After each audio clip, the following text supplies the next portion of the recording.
So my name is Michael Randolph, and I'm the CEO of both the National Institute for Strategic Planning, as well as the Center for Nonprofit and Community Development. The presentation that we're about to talk about has been titled Business Plan Workshop. It should be Professional Business Plan Workshop. What we want to do in this workshop is to broaden your perspective when it comes to thinking about your business and putting your business on paper.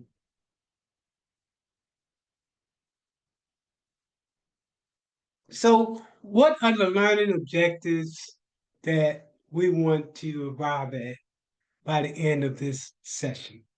First, you should be able to describe the different components of a business plan. You should describe why a business plan is important. You should describe what are a mission and a vision statement. Define your market. You should be able to describe your product and your services. And you should be able to describe your organization and management structure, as well as describe your describe your marketing and sales strategy. And finally, you should walk away with an understanding of financial statements. So why is it business?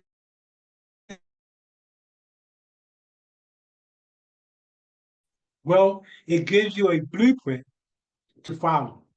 It allows investors to review your potential for the funding that you're going after. And it definitely communicates to investors, suppliers, and employees and other people that's interested in your business plan. If you don't plan for success in your business, you will more likely fail. And a lot of businesses fail, especially new businesses fail every year. So, what your business tells others? Well, it tells them who you are. Why are you in business?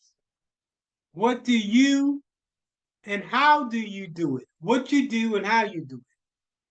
It tells them where you operate. How will you generate profits? Who will your consumers be? And finally, it tells them why your business is important.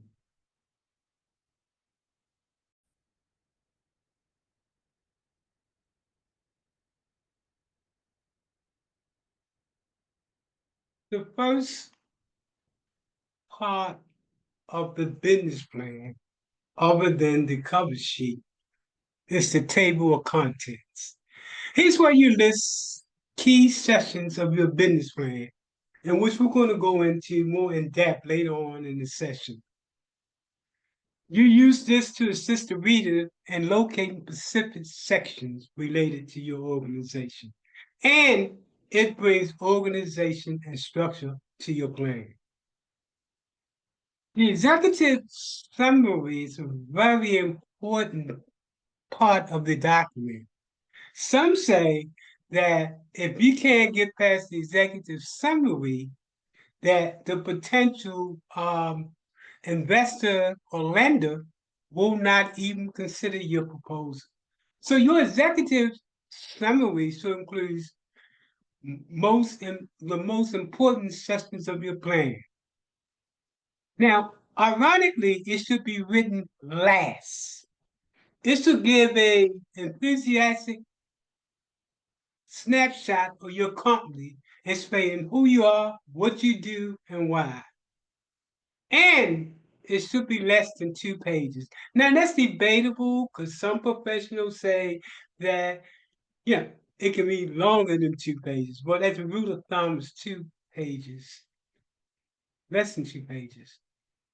Now let's talk about the meat of the business plan. the business description. One of the most important things about getting your business started is being able to come up with a name. And once you come up with a name for your business, you want to register with the state as a fictitious name registration to make sure you maintain ownership of that name.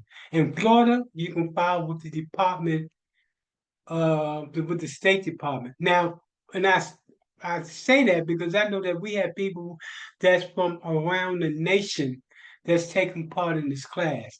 So if you're in another state, then you go to that government agency that deals with businesses, and it's a division of corporation. So let's talk about the different types of businesses. Let's start off with a sole proprietorship.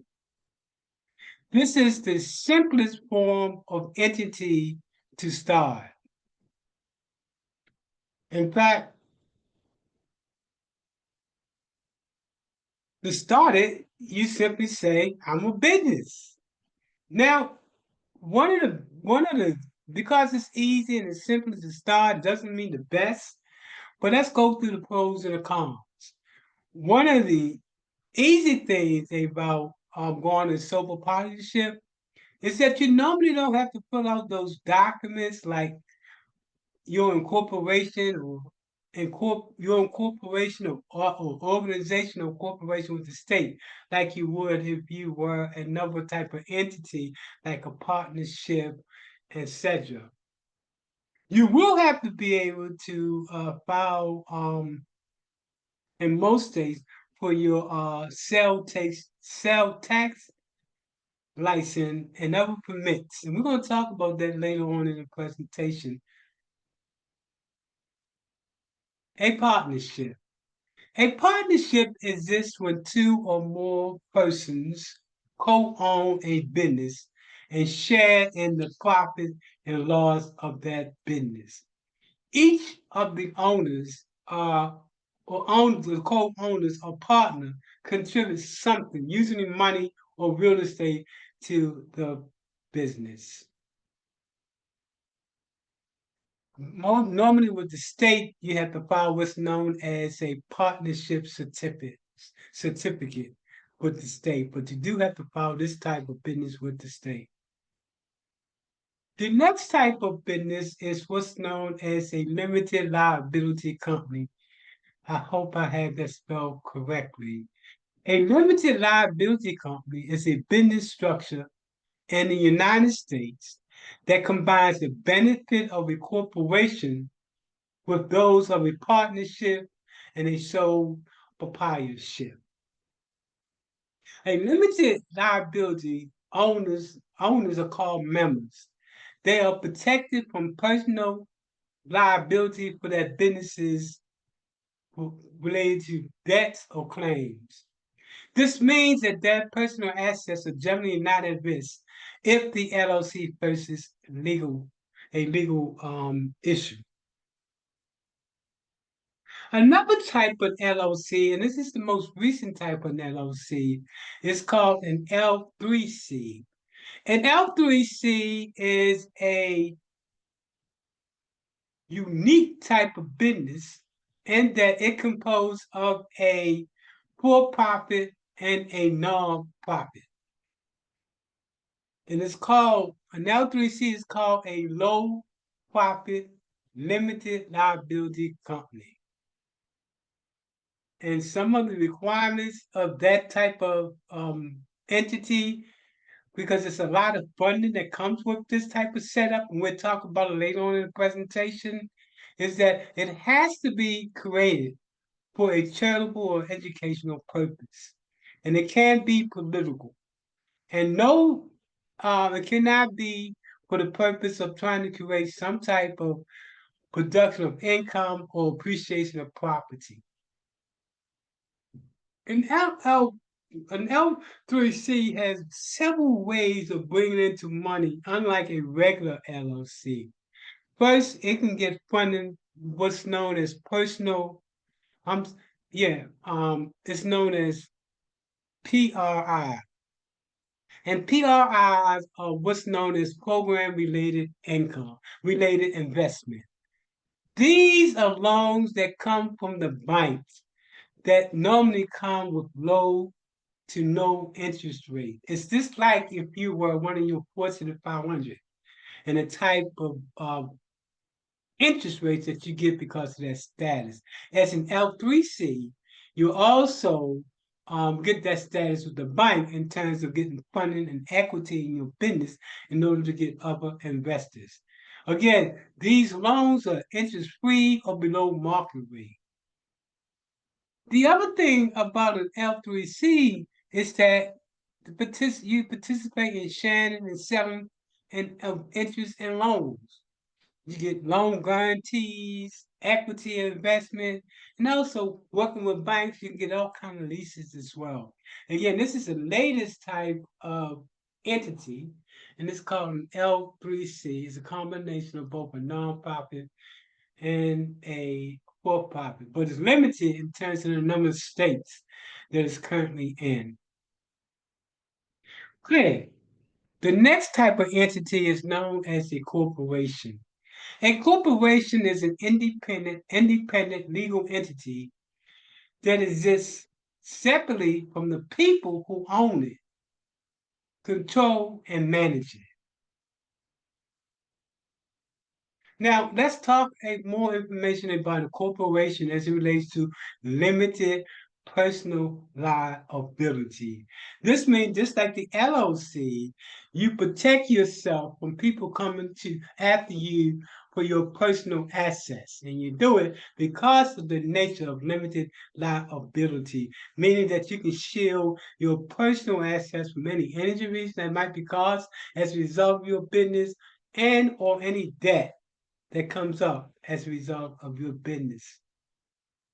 Now, the first type of corporation is known as a S corporation. An S corporation lets you link the limited liability of your corporate shareholders, but pay income taxes on the basis of a sole proprietorship. Let me read that again. An S corporation lets you have the limited liability of the corporation shareholders, but you pay. This is live. Let me go back 1 second because I'm messing this up. Let me make sure I'm reading this correctly.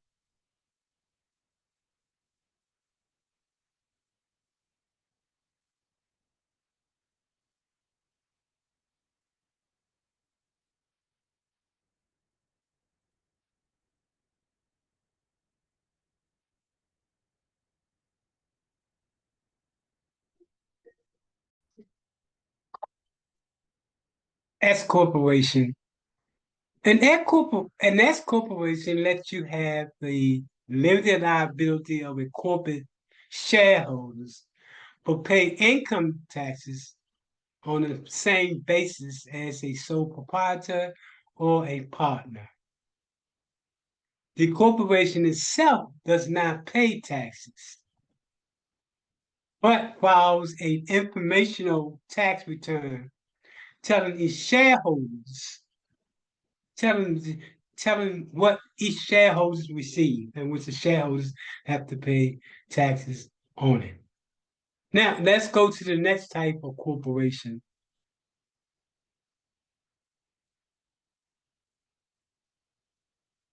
The next type of corporation is known as a C corporation. Under federal income tax laws, a C corporation is a separate entity from its shareholders. This means that the corporation pay taxes on income that's left after business expenses have been paid. Sometimes a C corporation is considered to be a double taxation type of scenario, meaning that the corporation have to pay taxes in addition to the individual shareholders, unlike the S corporation. Now, every corporation has to have the necessary permits and licenses in order to operate. Let's talk about what that is. They should have zoning permits, business tax receipts, state and federal business licenses, beverage licenses, state and federal business licenses, bev I'm permitting, I've got that in that double. Sorry about that. They should also have health permits and license retail establishment licenses, as well as environmental regulation licenses and requirements. Location, location, location. I think location is key because it determines how your customers are able to get to you. More and more, however, more companies are going when it comes to location. More companies that can are going to e-commerce online in order to operate their particular type of business. But those that are bricks and mortar, location, location, location. You have to take that into consideration when you get your business. When we talk about location, location, location, we talk about zoning laws, affordability. Can you afford it? What are the conditions? Who are the competitors that's in your area? If you're moving into your restaurant and you're moving into an area where there's 10 restaurants that basically provide the same food that you provide, well, you need to rethink about whether or not you want to do business there. Then you need to talk in terms of your suppliers. Can they find you easy? Your potential employees, your safety, and most importantly, the image and the location that you will be located in. Definition of the market. In defining the market, you should be able to describe the business industry and outlook. You should be able to define the specific customer needs that your business will satisfy.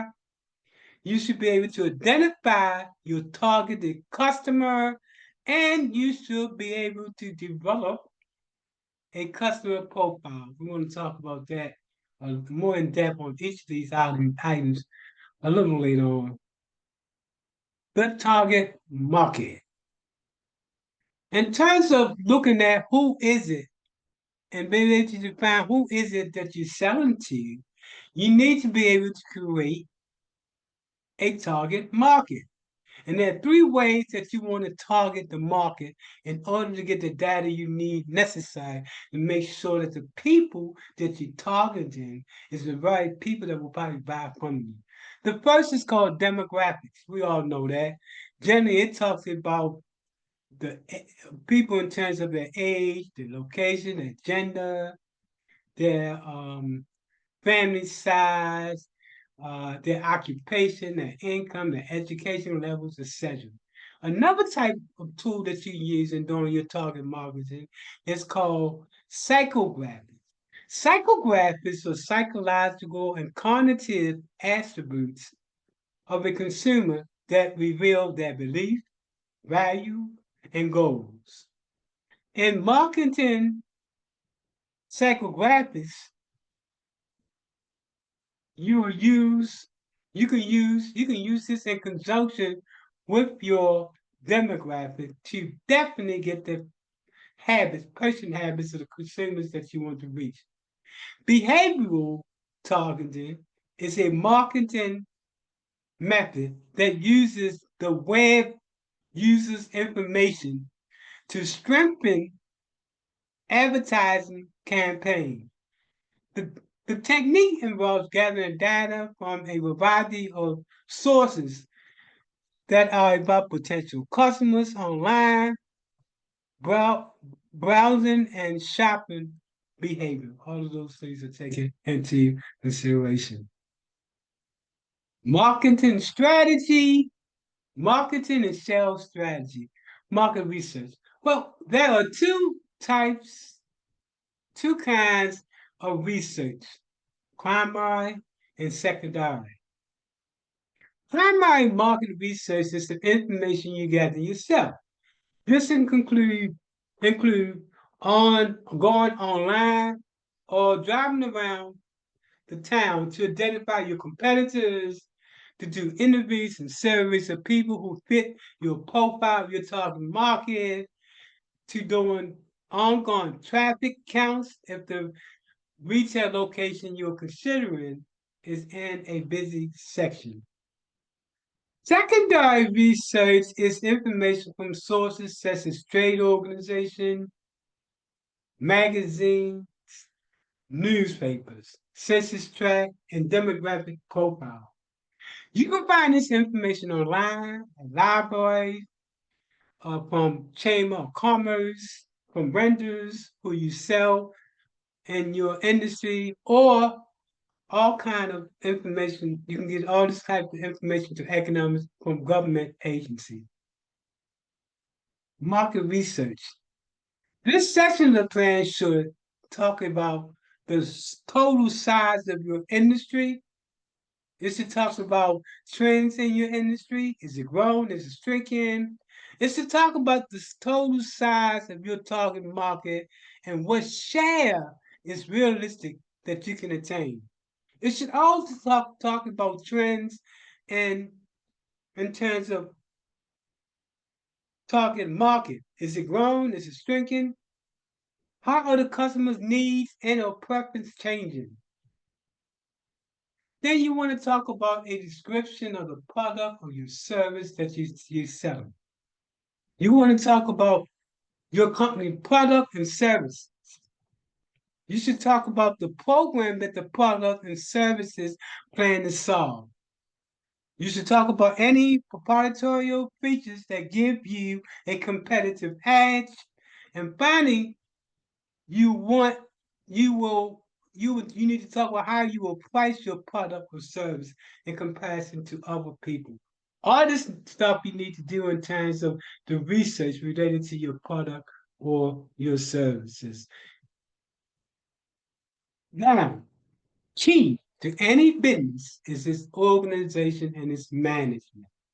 Here, you should begin to talk about in this section a description of your company and how it's organized, the legal form of ownership. Remember we talked about the LLC, corporation, an explanation of how things get done. It should talk about the required licenses and permit. In the fact that you have all of those, and it should give a bio descriptions of the key company managers, key competitors. You definitely won't want to make this mistake. You hear it from a lot of people that fail, that they don't have any competitors. Every business have a competitor. Your plan must show that you've identified your competitors as well as understand how you're going to differentiate your business. This section should include key lists of businesses that compete with you. It should talk about also indirect competitors that might also be part of your competitors. Now, now that we've done all that, now we're talking about creating a niche in your market. How do you stand out among others? That's what you want to start to talk about now. You should have a clear understanding of your business niche, your unique segment of your business, as well as your positioning. How you position yourself in the market? How do you want to present your company to your customers? And you should explain these in short paragraphs. And those paragraphs should include how will you market your product services? In this section, explain the marketing and advertising tactics that you plan to use. Your advertisements should include maybe online, print, radio, cable TV, out of home, business website, social media marketing, which is becoming the way to do, especially with this new thing called artificial intelligence, as well as any email marketing you're doing, mobile marketing, content marketing, print marketing materials like brochures, flyers in your cards, and your business cards, as well as public relationships. Now, this is what the section a lot of people don't want to deal with, dealing with the finance. It is so critical that you have an understanding of your business. And by understanding your business, you need to understand your financial statements because it's a lot of time how companies are duped by people because business owners can't read the numbers and understand the numbers and understand if there's a discrepancy in those numbers and understand whether or not their funds are being used for reasons they never intended to. There are basically three types of financial statements. This basically, there are others more complex, but you have your business statement. I'm sorry, your balance statement, your income statement, and your cash flow statement. So, what's a balance sheet? A balance sheet is where you manage your assets versus your liability to give you your net wealth. And in a balance sheet, you're going to list everything that you own and you're going to put down a monetary value on that, be it the computer, be it if you own the building, be it if you have inventory, all assets.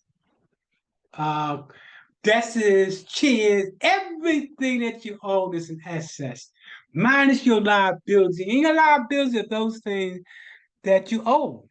And this brings about your net wealth. And what funders look for, be it an investor or be it a lender, they look at what is your net worth, because your net worth tells them your ability to pay back. What it does, a balance sheet measures your business value and it gives a snapshot in time of where you are in terms of your position. The income statement. Well, the income statement is revenue minus expenses. In other words, it's your profit and your loss. It measures how your business has performed over a specific period of time. And finally, cash flow. Cash flow is probably one of the most important financial management tools that a investor or a lender look at because cash is king. So cash flow statement. This talks about your monthly statement of cash on hand, including cash and expenses. It's used to determine your projected working capital availability and any shortages that there might be. Now, we get to more of the numbers. Every business, when you get started, you have to have a startup um, budget. Your startup budget should list your expenses. It should also have your open day balance sheet as well as your personal financial information. So a financial plan, it can be a 12-month profit and loss projection statement, or it can be 3 years. A cash flow projection, a cash flow projection, or this cash flow projection instead of a year, it can be a 3-year one. It can also include your projected balance sheet. And a new thing, your break-even calculation. Break-even means when does income and expense meet each other? So, using capital. If you're using the business plan to seek financing from lenders or investors, provide a breakdown on how you will how you will use the capital and what will be the result expected. Operational plan. This section explains your daily operation of your business, including its location, equipment, personnel, and process. So let's break it down. Part one, or the first part, is production. How will you produce your product and deliver your services? Describe your production methods, the equipment you will use, and how much it will cost to produce what you sell. Next, quality control. How will you maintain consistency related to your business and describe the quality control process that you plan to bring into play? Next is location. Where is your business located? And then related to location, you want to have a conversation about the size of your location, the type of business of your location, any zoning restriction, accessibility, especially when it comes to your customers, your suppliers, your employees. And next is the cost of rent and maintain maintenance, utility, insurance, and any bill out or remodeling. Then you want to definitely include in this operational plan your utilities. Next, you want to talk about your legal environment. What type of legal environment will your business operate in? And how will you prepare to handle legal requirements? For example, you want to talk about all your licenses, any trademark that you might need, any insurance, any environmental health issue, any special regulations, and any bonding requirements. Personnel. What type of personnel do your business need? You need to talk about what type of employees do you need? How many will you need? And break down about that particular employment need. What type of training are your employees going to need? What's going to be the pay rate for those? Next, inventory. If your business does require inventory, you want to explain this. What type of inventory will you keep on hand? What will be the average value of inventory? What rated inventory will be turnover that you expect? What you need more inventory and during different seasons. You should be able to talk about what leads what what is your lead time for ordering inventory. Next is supply. You should be able to list your key suppliers, including their name and their address. Then your credit policy. Talk about what policy do you have? Is it cash only? Is it credit? Talk about how that works in terms of the credit policies and what you plan to have for your business. And then, as certainly the appendix, you should have your company brochures, resume of key employee, list of business equipment, copies of articles and an advertisement, pictures of your business location information, and key business agreements like lease and contracts. At the end of the day, 9 out of 10 business fail in the first year because they fail to plan. I hope this has been of a plus in terms of increasing your knowledge base.